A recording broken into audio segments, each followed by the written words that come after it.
Hindi ko makakalimutan ang araw na iniwan kami ng asawa ko. 1 taong kulang pa lamang ang aming anak noon na si Marco. Ang aking anak na siyang naging aking buhay, hininga at ang tanging dahilan kung bakit hindi ako nagpakamatay ng gabing iyon. Nakatayo ako sa pintuan ng aming maliit na bahay na yari sa kahoy at yero. Sa aking mga bisig ay si Marco na hindi alam kung bakit umiiyak ang kanyang ina. Sa aking likuran ay ang walang laman na aparador. Sa harapan ko ay ang walang katapusang daan kung saan naglaho ang sasakyang sinakyan ng lalaking pinakasalan ko sa harap ng Diyos. Hindi na siya bumalik, maging ang pagpapadala ng sulat, sustento o maski isang paliwanag ay hindi na niya ginawa. Sa gabing iyon, habang natutulog si Marco sa aking kandungan, hinawakan ko ang kanyang munting kamay. Pinagmasdan ko mabuti ang mga iyon. 5 daliri, 5 maliliit na kuko, 5 dahilan para lumaban. At sa katahimikan ng gabing iyon, gumawa ako ng isang panata na hindi ko alam na magiging isang sumpa pala. Lalaki kang matino, Marco. Mag-aaral ka, magtatrabaho ka, magkakaroon ka ng sariling pamilya kung iyon ang magpapasaya sa iyo. At ako, bilang iyong ina, ay narito. Hindi kita iiwan, hindi tulad ng ginawa niya sa atin. Hindi kita iiwan kahit na mabulok ang katawan ko. Hindi ko alam na ang huling bahagi ng panatang iyon ay maririnig ng isang bagay na hindi ko nakikita. Hindi ko sukat akalain na sa mundong ito ay may mga tainga na nakikinig sa mga panalangin ng mga inang desperado. Hindi ko rin alam na may presyo ang lahat. Ngunit iyon ay darating pa. Sa mga sandaling iyon, ako ay isang bagong panganak pa lamang sa hirap. At ang hirap ay isang mahusay na guro. Ang mga sumunod na taon ay hindi madali. Nagtrabaho ako bilang labandera sa umaga, tagalinis ng bahay ng mayayaman sa hapon at mananahi sa gabi. Ang aking mga kamay ay nagkakalyo. Ang aking likuran ay sumasakit sa bawat banat. Ang aking mga mata ay laging may bitbit na antok, ngunit hindi ako nagreklamo. Ang bawat sentimo na aking kinita ay pambili ng gatas ni Marco, ng kanyang gamot, ng kanyang papel at krayula, ng kanyang uniforme nang siya ay pumasok na sa paaralan. Si Marco ay lumaking mabait. Iyon ang aking tanging ligaya. Tuwing gabi, bago siya matulog, hihilik siya sa aking kandungan habang ako naman ay patuloy na nagtatahi ng mga damit na ipagbibili sa palengke. Titingnan ko ang kanyang muka, ang kanyang mga pilikmata na mahahabang parang pamaypay, ang kanyang pisngi na bilugan pa noon, ang kanyang labi na tila laging nakangiti kahit sa pagtulog, at sasabihin ko sa sarili ko na sulit ang lahat. Sulit ang pagod, ang gutom na tiniis ko minsan upang siya ay mabusog. Sulit ang mga luha na itinago ko sa unan upang hindi niya makita. Sulit ang katawan kong unti-unting nauubos. Sa edad na 40, ang mga kaibigan ko ay may mga kulubot na sa noo at mga puting buhok na sa ulo. Ako, mukha pa rin akong 30. Hindi ko iyon napansin noong una. Akala ko ay genetic lamang. Maganda ang lahi namin, sabi ko sa sarili ko. Ang aking ina ay mukhang bata rin sa kanyang edad. Ngunit nang 5 taon na ang lumipas at ako'y 45 na, at ang mga kaibigan ko ay patuloy na tumatanda habang ako ay nananatili, doon ko naramdaman ang unang kirot ng pagtataka. Sa salamin, ang babaeng umaalalay sa aking anak sa kanyang paglakad, sa kanyang pag-aaral, sa kanyang mga unang tagumpay. Ang babaeng iyon ay hindi pa rin tumatanda. Ang aking buhok ay itim pa rin. Makinis pa rin ang aking balat. Ang katawan ay matibay pa rin. Hindi katulad ng mga katawan ng aking mga kapitbahay na nagsisimula ng manakit ang mga tuhod at likod. "Ang swerte mo naman, Elena," sabi nila. "Parang hindi ka tumatanda." Tumatawa lamang ako. Ngunit sa loob-loob ko, may kakaibang pangingilig. Hindi saya ang pangingilig na iyon. Pagkabahala. Parang may nakalimutan ako. Parang may isang bagay na tinanggap ako na hindi ko dapat tinanggap.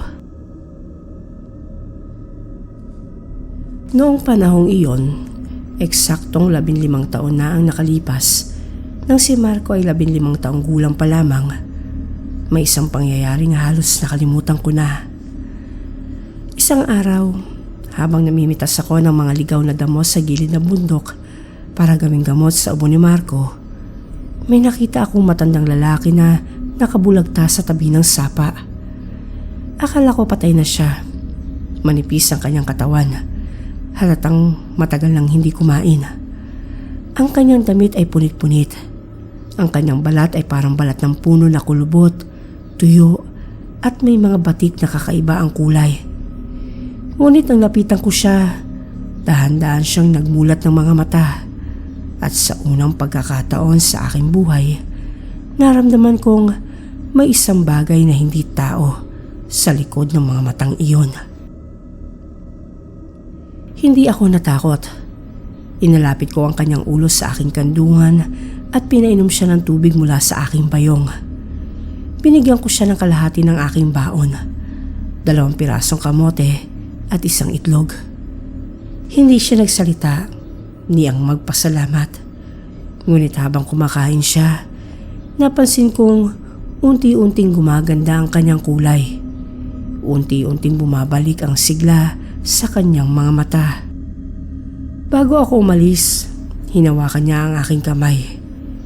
Ang kanyang kamay ay malamig na tila ba walang dugon dumadaloy roon. "Iya, may hiling ka ba?" Tanong niya. Hindi sa bibig niya nang galing ang boses. Sa isip ko mismo narinig iyon. Natigilan ako. Hindi ako sanay na humiling para sa sarili ko. Palaging para kay Marco, kaya hindi ko na pinag-isipan. "Gusto kong manatiling malakas para sa anak ko." Sabi ko sa isipan bago tuluyang tumayo. "Gusto ko siyang makasama ng matagal. Hindi ko kayang iwan siya. Hindi ko kayang mamatay nang hindi siya nakikitang masaya at maayos ang buhay." Ngumiti ang ermitanyo. Isang ngiting walang ngipin, walang labi, puro kulubot. Pagkatapos ay tumango siya. "Magkakaroon ka ng gusto mo. Ngunit tandaan mo, Elena, ang lahat ng hiling ay may kapalit. Hindi mo pa alam ngayon kung ano iyon. Ngunit balang araw, haharapin mo ang presyo. At sa araw na iyon, mamimili ka. Walang bawian." Hindi ko na siya nakita pa. Pagbalik ko kinabukasan, wala na siya sa tabi ng sapa. Walang bakas na may nakatira doon. Maging ang apoy na nagsilbing lutuan ng kamote ay wala. Wala ring bakas ng paa. Para bang isang multo ang aking pinakain. Iyon ang huli kong pag-iisip tungkol sa pangyayaring iyon. Kinalimutan ko ito. Itinago ko sa pinakamalalim na bahagi ng aking alaala, kasama ng lahat ng mga bagay na hindi ko gustong alalahanin. Ngunit ang ermitanyong tulad niya ay hindi nakalilimot, at ang mga hiling, lalo na ang mga hiniling ng isang ina, ay hindi nawawala ng gano'n na lamang. Lumalapag iyon, kumakapit, lumalaki. Lumipas ang panahon ng mabilis. Para sa akin mabilis. Para kay Marco, tila may sarili itong bilis. Sa edad na 20, nakatapos siya ng pag-aaral. Sa edad na 24, nakahanap siya ng trabaho sa syudad. Sa edad na 26, umuwi siya isang araw at sinabi sa akin ng mga salitang hindi ko inasahan. Gusto na niya magsarili. Nakaupo kami sa lumang mesa sa kusina. Ang parehong mesa kung saan ko siya tinuruang kumain gamit ang kutsara. Kung saan niya ginawa ang kanyang takdang aralin. Kung saan ko pinunasan ang kanyang mga luha nang mamatay ang kanyang unang alagang manok. Ngunit sa gabing iyon, iba ang kanyang mga mata. Hindi na ito ang mga mata ng batang humihilik sa aking kandungan. Ito ay mga mata ng isang lalaking gusto nang lumaya. Ma? Tawag niya.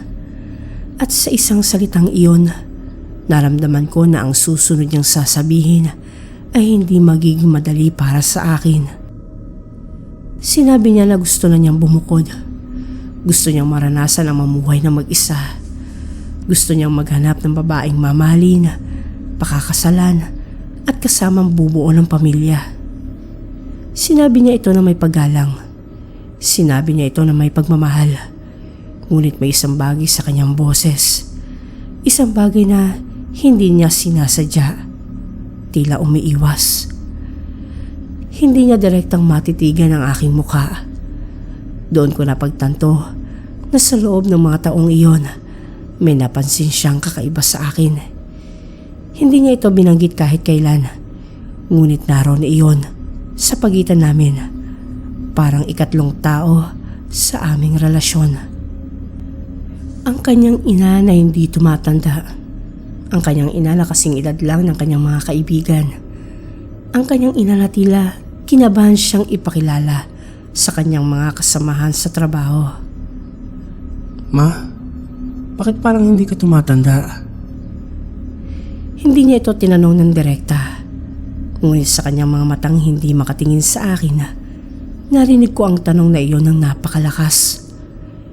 Sinabi ko sa kanya na naiintindihan ko. Sinabi ko na magiging masaya ako para sa kanya.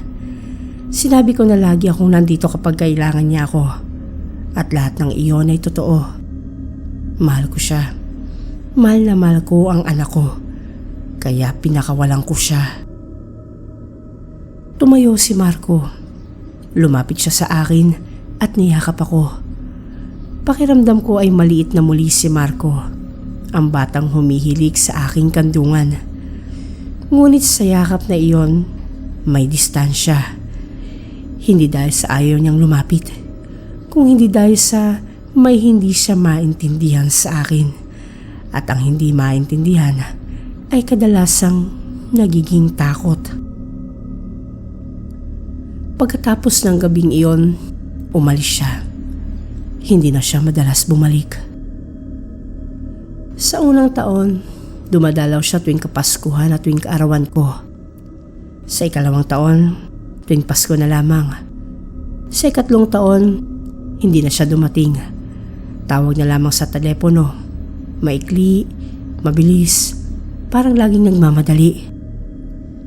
Kamusta ka na, Ma? Okay lang ako, anak. Ikaw? Okay lang. Busy lang sa trabaho. Ilang sagot, ilang tanong, ilang segundo ng katahimikan na puno ng mga bagay na hindi nasasabi. At pagkatapos ay ibababa na niya ang tawag at iiwan akong nakatitig sa dingding. Hawak ang telepono, naghihintay kung tatawag pa siyang muli. Ngunit hindi na siya tumawag muli. Hindi ko alam kung anong nangyari. Sinubukan ko siyang tawagan pero ang numero niya ay hindi na mahanap. Sinubukan kong puntahan ang kanyang apartment sa syudad. Ngunit lumipat na raw siya ayon sa kanyang dating kasamahan sa trabaho. Sinubukan kong magtanong-tanong sa kanyang mga kaibigan. Ngunit hindi nila ako kilala o kunwari ay hindi nila ako kilala. Sino po kayo? Tanong ng isa sa kanyang mga naging kaklase noong kolehiyo nang makita ako sa harap ng kanilang opisina. Nanay ako ni Marco. Sagot ko. Tinignan ako ng babaeng iyon mula ulo hanggang paa. Halos 30 anyos ang itsura ko noon, pagkamat ako ay 48 anyos na. Ang babaeng iyon ay tila hindi makapaniwala. Hindi siya nagsalita, Ngunit nabasa ko sa kanyang mga mata ang tanong na hindi niya mabigkas. Paano ka magiging ina ni Marco? Masyado kang bata. Mas bata ka pa nga sa akin. Umuwi akong luhaan. Hindi dahil sa sakit ng pagtatakwil, kung hindi dahil sa sakit ng pagkakaintindi. Sa wakas, naintindihan ko na kung bakit lumayo si Marco. Hindi dahil sa galit o dahil may pagkukulang ako, kung hindi dahil sa kahihiyan. Hindi niya kayang ipaliwanag sa kanyang mga kaibigan kung bakit ang kanyang ina ay hindi tumatanda. Hindi niya masabi na ganito lang talaga siya nang hindi nararamdaman ang bigat ng mga bulong sa kanyang likuran. Siguro hindi yun yung totoo niyang nanay. O baka naman kabit lang yun ng kanyang tatay. O baka may demonyo kausap ang babaeng yun. Mga salitang hindi ko narinig, ngunit sigurado akong narinig ni Marco. Mga salitang unti-unting pumatay sa kanyang pagmamahal. Hindi sa akin, kundi sa kanyang pagkakakilanlan bilang anak ko.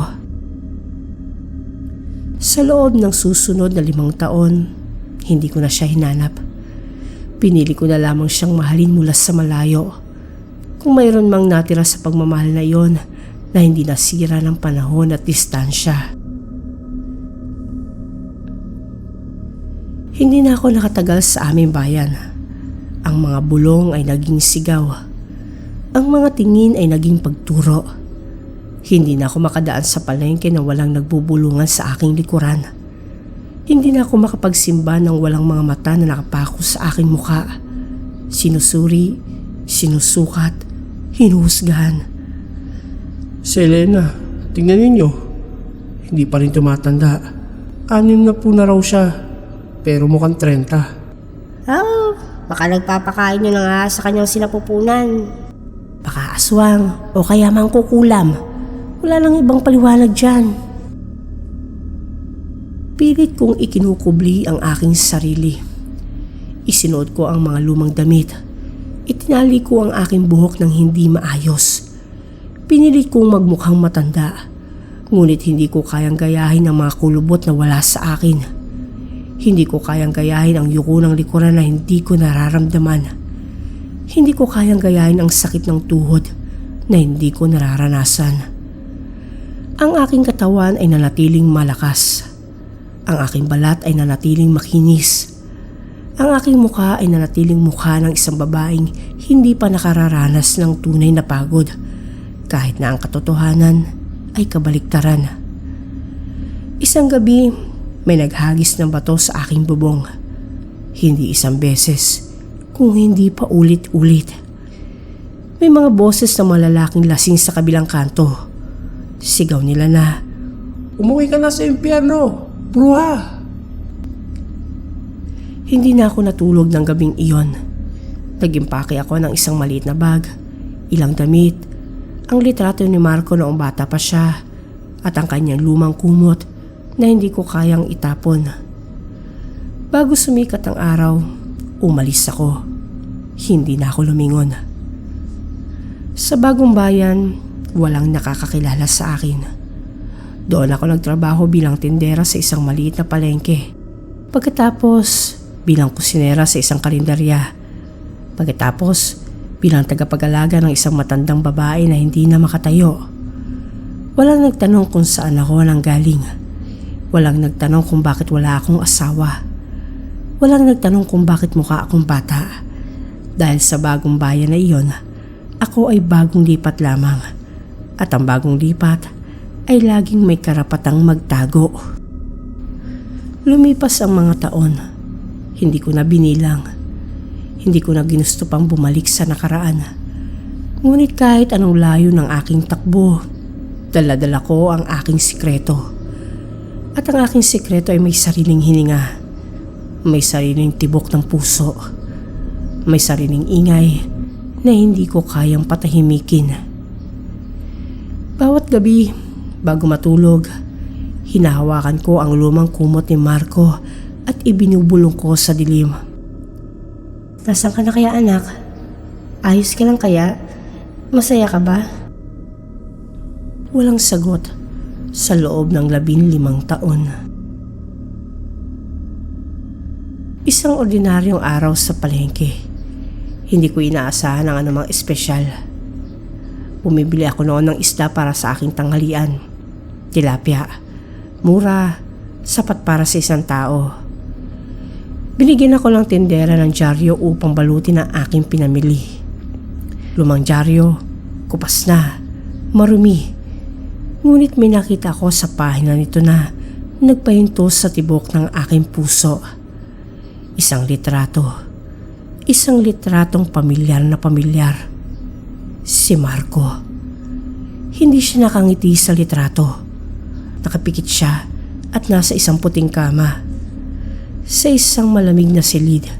Sa ilalim ng isang makinang kumukuha ng kanyang huling anyo bago siya tuluyang mawala sa mundong ito. Ibinaba ko ang isda. Hindi ko na narinig ang tindera. Hindi ko na naramdaman ang init ng araw. Hindi ko na naramdaman ang pagtulo ng pawis sa aking noo. Ang tanging naramdaman ko ay ang pagbagsak ng aking mundo. Hindi unti-unti, kung hindi biglaan. Sabay-sabay, tulad ng isang buong gusali na gumuhos sa isang iglap. Binasa ko ang balita. Si Marco de los Santos, 52 anyos, ay namatay dahil sa matinding panghihina ng katawan. Ayon sa mga doktor, ang kanyang mga organo ay tila mas matanda kaysa sa kanyang aktwal na edad. Isang bihirang sakit na nauugnay sa accelerated aging syndrome. Iniwan niya ang kanyang asawang si... Hindi ko na binasa ang natitira. Hindi ko kayang malaman na may asawa na siya.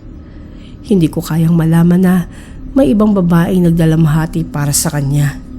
Samantalang ako, ang kanyang ina, ay hindi man lang nakatanggap ng tawag. Hindi man lang nabigyan ng pagkakataong magpaalam. Tumakbo ako pa uwi. Hindi ko na binayaran ng isda. Hindi ko na binalikan ang pinagbilhan. Tumakbo ako nang hindi ko alam kung saan ako pupunta. Ngunit ang aking mga paa ay tila may sariling isip. Patungo sa lumang bayan. Patungo sa bundok. Patungo sa ermitanyo.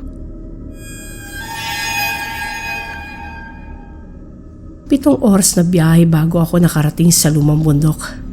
Marami nang nagbago. Ang mga puno ay naging mas makapal.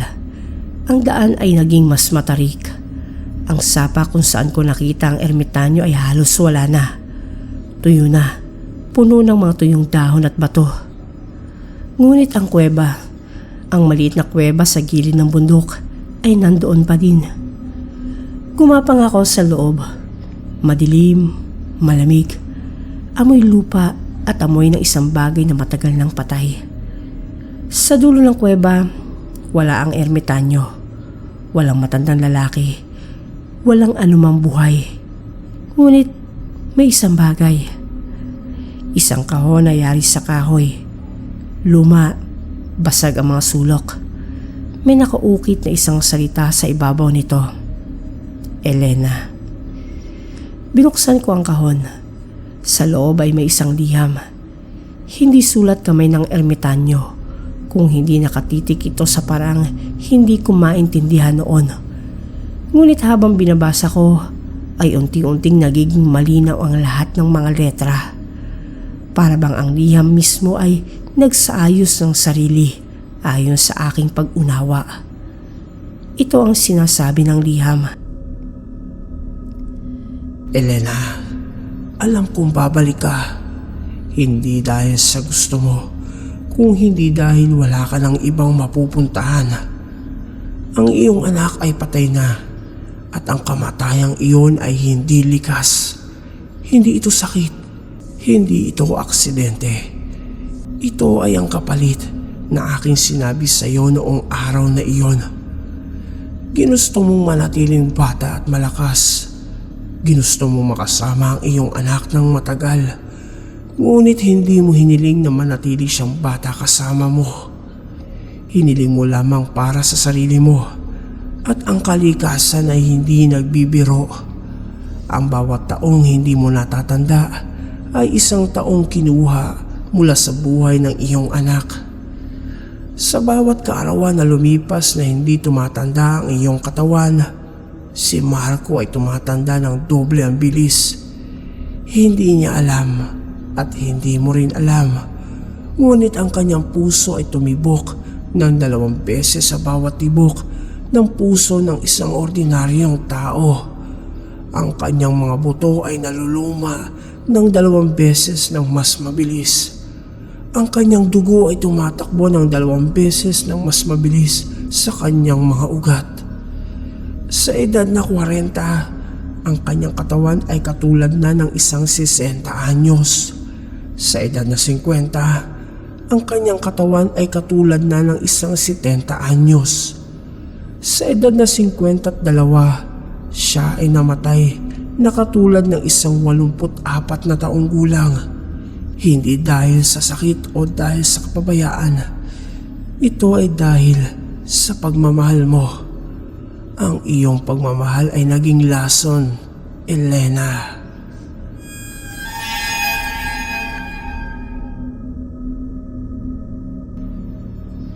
Hindi ko ito sinasabi upang saktan ka.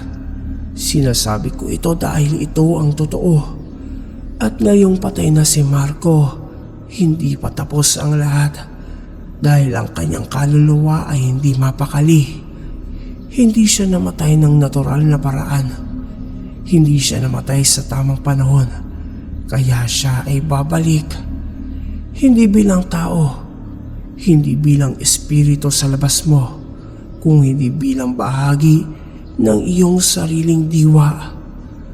Sa bawat gabi mula ngayon, mararamdaman mo siya, hindi sa iyong tiyan, kundi sa iyong isipan, sa iyong alaala, sa iyong mga panaginip. Unti-unti, ang iyong mga alaala ay maghahalo sa kanyang mga alaala. Hindi mo na malalaman kung ang isang gunita ay sa iyo o sa kanya. Hindi mo na malalaman kung ang isang nararamdaman ay galit mo o galit niya.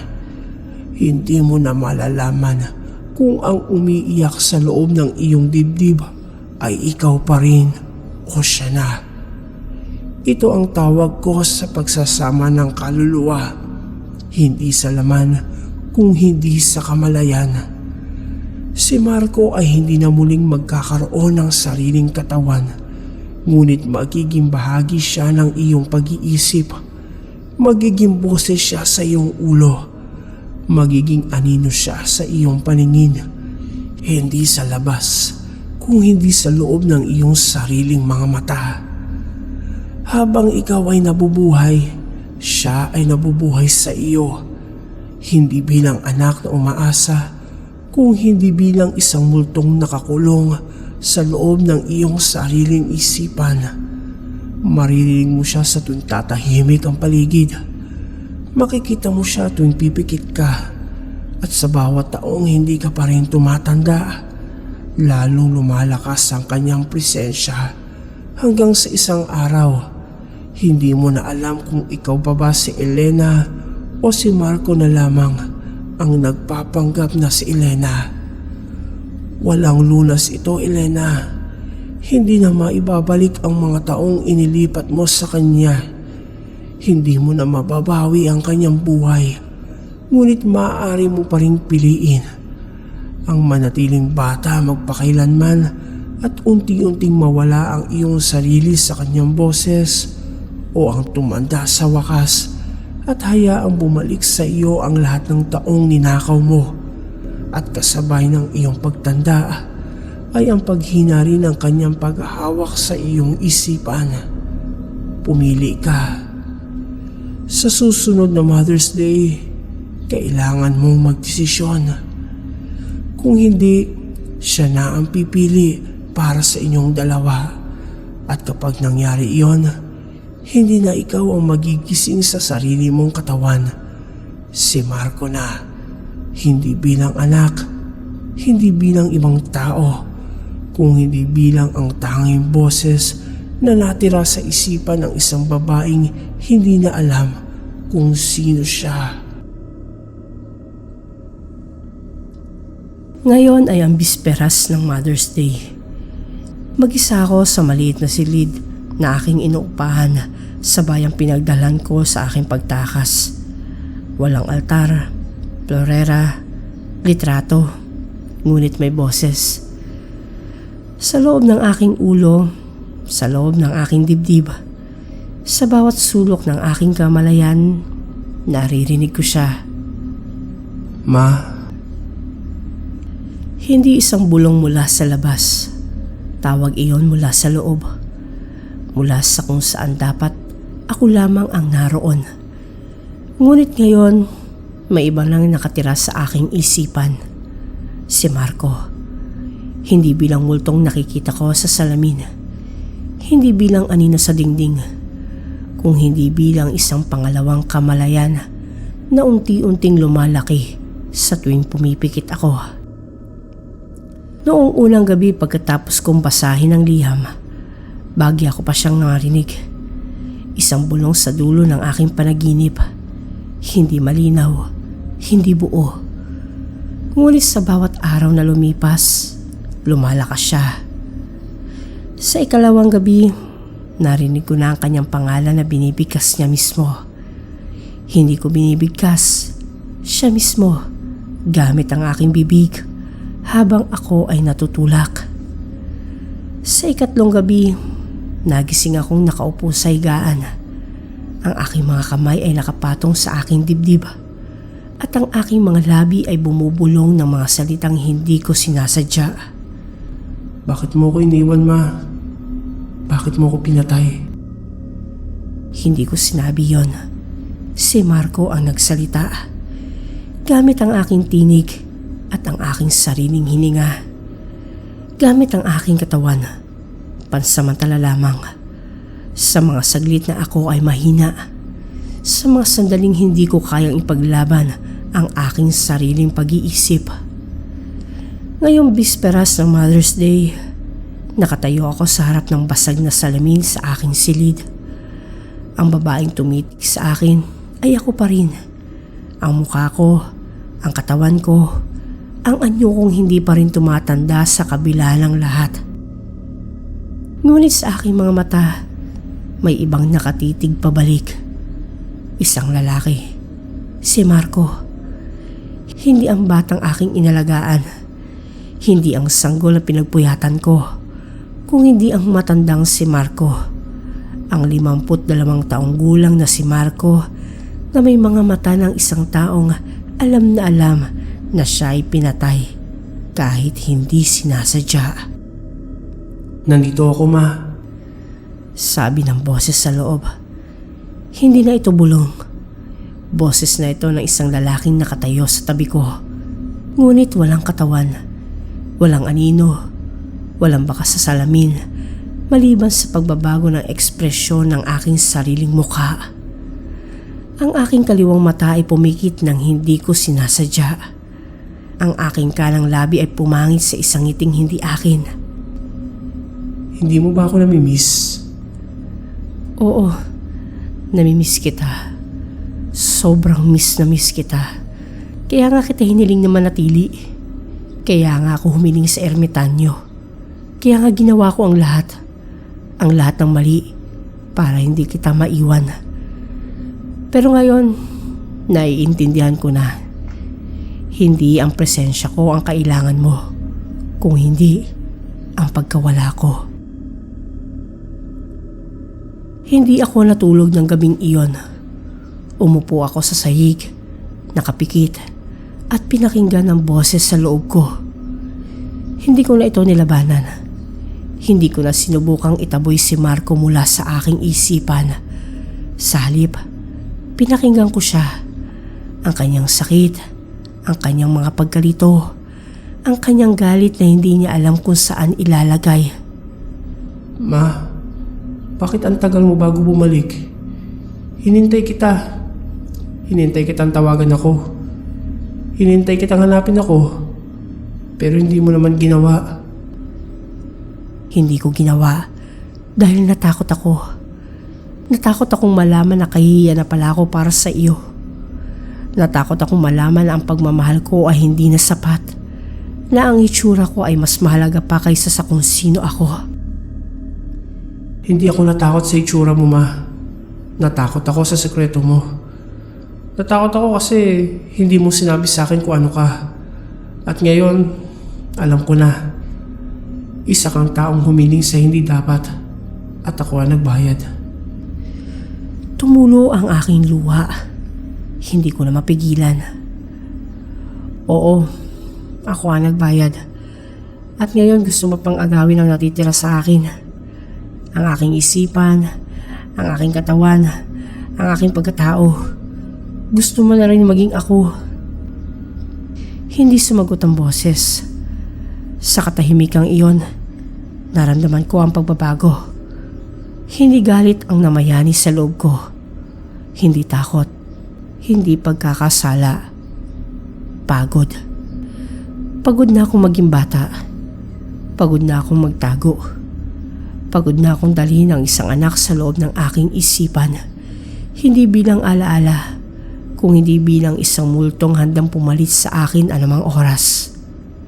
At sa sandaling iyon, alam ko na ang pipiliin ko. Hindi ko kayang manatiling bata kung ang presyo ay ang kaluluwa ng aking anak. Hindi sa aking sinapupunan, kung hindi sa aking sariling pagkatao. Hindi ko kayang mabuhay na may boses na unti-unting pumapalit sa aking boses.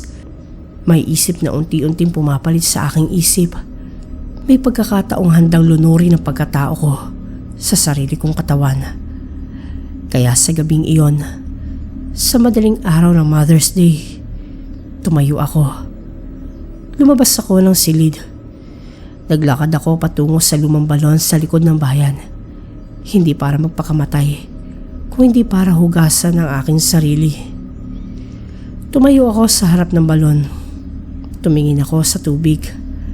At sa tubig na iyon, nakita ko ang refleksyon ko. Hindi ang mukha kong bata, kung hindi ang mukha ni Marco na nakikisilip mula sa aking mga mata. Hindi siya galit ngayon. Nagtataka siya. Anong gagawin mo, ma? Pakakawalan na kita. Paano? Sa wakas ay tatanda na ako. Isinara ko ang aking mga mata. Hinawakan ko ang aking dibdib kung saan nararamdaman ko ang pinakamalakas na presensya ni Marco. At sa loob-loob ko, sinabi ko ang mga salitang dapat ko nang sinabi 15 taon na ang nakalipas.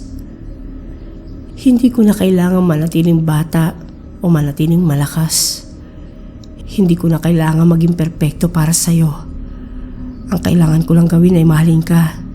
At kung ang pagmamahal na iyon ay nangangahulugan ng pagpapakawala, pakakawalan kita. Hindi dahil gusto ko, kung hindi dahil iyon ang tama. Para akong may hinugot sa loob ng aking dibdib. Hindi pisikal at nakikita. Ngunit ramdam na ramdam ko. Isang bigat na tila bato na nakaipit sa pagitan ng aking mga tadyang sa loob ng 15 taon. Biglang luminis, lumiwanag, hindi na mabigat. Bumuka ang aking bibig. Hindi ako ang nagsalita, ngunit hindi rin si Marco. Ang boses naming dalawa ay naging iisa. Sabay, magkasabay at hindi nag-aagawan. Ang nagsalita sa hangin ng madaling araw na iyon. Salamat.